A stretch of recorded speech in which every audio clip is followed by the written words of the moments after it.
Salut à tous, j'espère que tout va bien chez vous. Ici ça va pas mal, je me suis organisé un petit plateau de télé tranquillement dans mon garage. On fait ce qu'on peut. Et on va attaquer un petit peu le détail de la guitare numéro 1 dans The Getaway Blues. Euh, Peut-être que l'idéal c'est de suivre sur la partition en même temps que je vous explique les choses. Vous pouvez prendre la guitare évidemment. Donc si vous n'avez pas la partition, vous mettez sur pause, vous allez la chercher ou vous l'imprimez, peu importe. Et quand vous l'avez, vous revenez. C'est bon pour tout le monde? Donc on y va. Donc vous avez remarqué que dès le début, à la clé de sol, qu'est-ce qu'il y a? Il y a deux dièses. Des fa et des do. Ça veut dire que la plupart des fa et la plupart des do, s'il n'y a rien écrit devant, c'est qu'ils sont dièses. Donc je rappelle que le fa dièse c'est dans la deuxième case, sur la première corde, et le do dièse dans la deuxième case aussi, mais sur la deuxième corde. Voilà, donc la plupart des fa et des do qu'on va jouer, ils seront là. Donc, d'entrée de jeu, on attaque par quelque chose que vous faites pas trop, que vous connaissez pas trop, c'est les percussions. La première percussion que vous avez à faire, c'est ça. C'est de venir taper ici, en haut du chevalet, avec l'index, ou avec n'importe quel autre doigt, mais c'est vrai qu'avec l'index, c'est un peu plus sec peut-être. Bien à plat, n'hésitez pas à taper un peu fort, hein, que ça fasse bien résonner la caisse. Par contre, ce qui est très important, c'est de venir couper avec la main gauche, de vous mettre sur les cordes ici, sans appuyer, c'est pas la peine d'appuyer, mais juste pour bloquer le son. Parce que sinon, ça fait ça, et c'est un peu cracra, donc non. Essayez de vraiment couper le son pour avoir un son très sec. Ce sera beaucoup plus efficace. Voilà. Et ça répond à la basse qu'il y a au début, vous voyez là.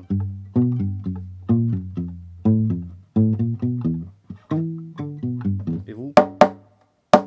Voilà, ça donne ça. C'est pas vous qui faites la basse, hein. Vous répondez avec les percussions. Ce qui nous amène à la partie A qui démarre en anacrouse.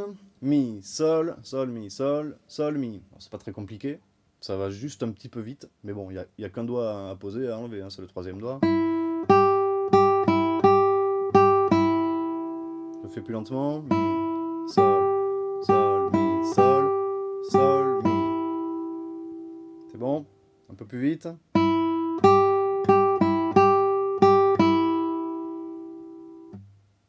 On répond à cette phrase par à peu près la même chose, mais sauf qu'on va changer de corde à un moment donné. Mi, sol, pardon. Sol, mi, ré et do dièse ré. Ça c'est pas très agréable au début à faire, mais on s'y fait. D'accord? Ceci dit, on peut très bien faire ça en deuxième position. Si vous préférez mettre le deuxième doigt sur le sol, c'est faisable. Et donc pour la suite, ça vous fera ça. Pardon. C'est-à-dire que de finir avec 2 et 3, on finira avec 1 et 2. C'est un peu plus simple, c'est vrai. Au choix. Ok, donc on a deux fois cette phrase-là. Hein. La réponse. Et on refait tout ça.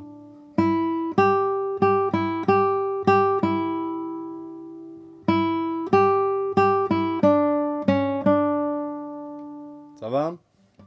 Alors on continue. Partie B. On va démarrer sur un Fa dièse, deuxième doigt donc. Et là il va y avoir une petite descente Fa dièse, deux fois. Fa bécard avec le premier doigt et Mi. Donc. Vous voyez, c'est pas très compliqué. Et après, dans la mesure où on a le Mi, la blanche sur le Mi là, on revient sur un Fa dièse après. Et un Sol. Mi, mi, Fa, mi, mi, mi, Fa, mi, Sol avec le Fa dièse. Et on finit. Sol, Sol, Fa, Fa, Sol avec le Fa dièse toujours. Alors, ce qui est important là-dessus, le dernier Sol, il faut vraiment le zigouiller tout de suite. C'est pour ça qu'il y a un petit point au-dessus. On appelle ça une note piquée. Comme son nom l'indique, il faut vraiment qu'elle soit piquée très très court. Ok? Donc toute la partie, le début de la partie B, c'est ça. Hein.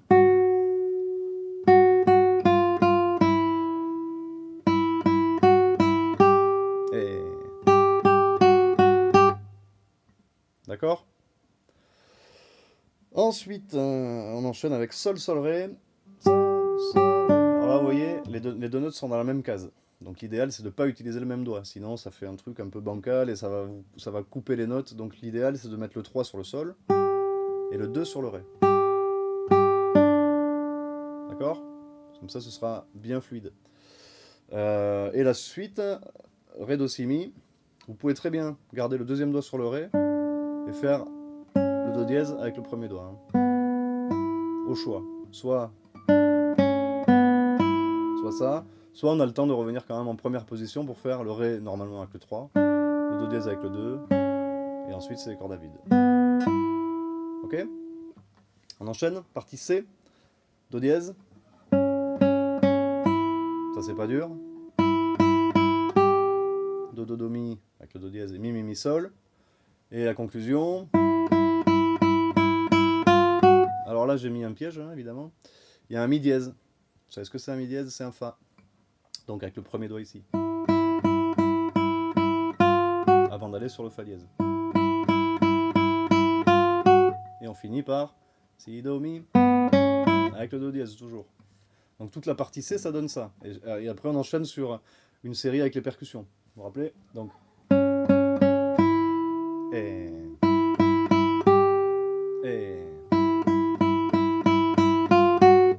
Clac, clac.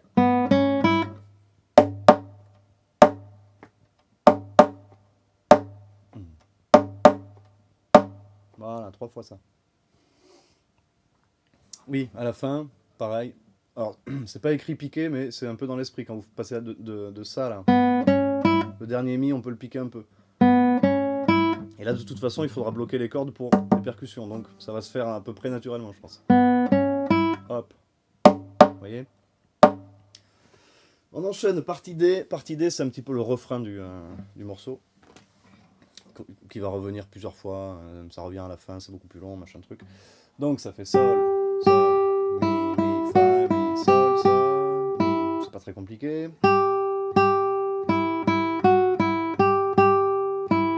Et après, on a la même chose, mais sur la deuxième corde. Donc, ça nous donne ré, ré, si, si, do, si, ré.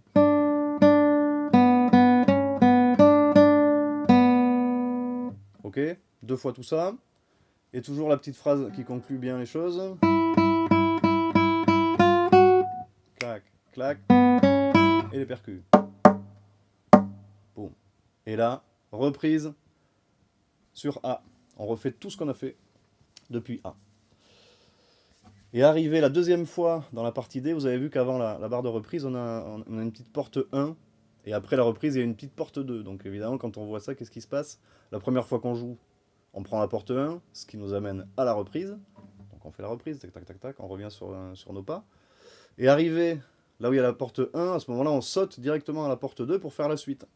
Donc la suite, c'est 3 fois, 3 mesures avec les percus, là, comme ça. 3 fois. Et silence. Ce qui nous amène à la porte... pardon. À la partie E. La partie E, c'est pas très compliqué. Les notes, c'est Ré, Do dièse, Do et Si. Donc le doigté, c'est hyper simple. 3, 2, 1, 0. Tout ça, à chaque fois, on a 8 croches sur chaque note.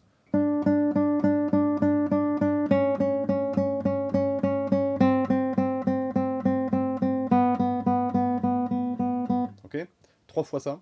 Ce qui est très important là-dedans, c'est d'essayer de faire ça vraiment le plus pianissimo possible. Faut que ce soit, c'est un petit peu le moment mystérieux du morceau. C'est un peu comme s'il y avait quelque chose qui rôdait en ce moment dans les rues, on sait pas trop ce que c'est.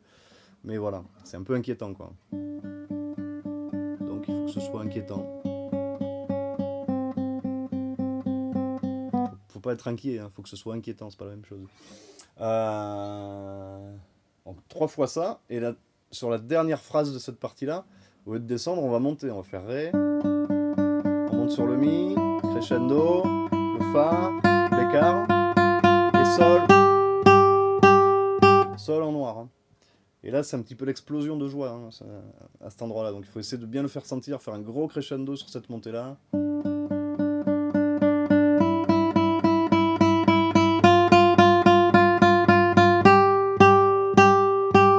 Et ça repart sur le refrain après.